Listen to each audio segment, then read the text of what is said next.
In the heart of Angora's land, where the ancient towers stand, Prasat Bakong calls your name, a timeless jewel, a sacred flame. ជំរាបសួរបងប្អូនទាំងអស់គ្នាសូមស្វាគមន៍ជាថ្មីមកកាន់ Channel របស់ខ្ញុំគឺ Super Travel Channel ថ្ងៃនេះខ្ញុំនាំបងប្អូនមកទស្សនាប្រាសាទបុរាណមួយ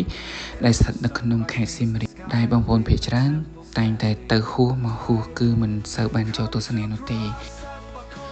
នោះគឺប្រាសាទបាគងដែលស្ថិតនៅឃុំបាគងស្រុកប្រាសាទបាគងខេត្តសៀមរាបមានចម្ងាយតែ12គីឡូម៉ែត្រតែប៉ុណ្ណោះពីក្រុងសៀមរាបចំពោះប្រវត្តិប្រាសាទវិញដែលខ្ញុំដកស្រង់ចេញពី website Wikipedia គឺបានសរសេរថាប្រាសាទបាគងគឺជាឈ្មោះថ្មី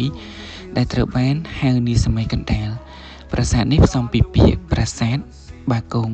ប្រាសាទមានន័យថាជាកន្លែងអាទិទេពគង់នៅបាមានន័យថាអ្នកគ្រប់គ្រងអ្នកថែរក្សាលោករីឯពាក្យគងមានន័យថាវត្ថុសម្រាប់បន្លឺសំឡេងឲ្យលាន់ឮរំពងខ្លាំង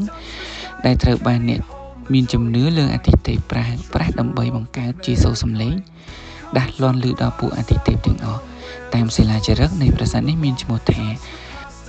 ឥន្ទ្រេស្វរៈ Heritage shining bright from the dawn until the night. Prasat Bakong, pure delight.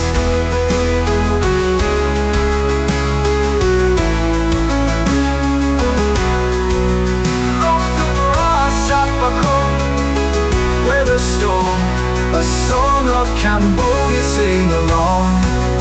ចំពោះទីតាំងដែលបងប្អូនគួរតែទៅទស្សនាបន្ទាប់ពីទស្សនាប្រាសាទបាគងដែលមានទីតាំងមិនឆ្ងាយពីប្រាសាទបាគងមានដូចជាព្រៃកោងកាងទឹកសាបជប៉ុខ្នាព្រៃលិចទឹកកំពង់ភ្លុកនិងអង្គរអាខ្វារៀមផងដែរសូមអរគុណជួបគ្នានៅវីដេអូក្រោយជម្រាបលា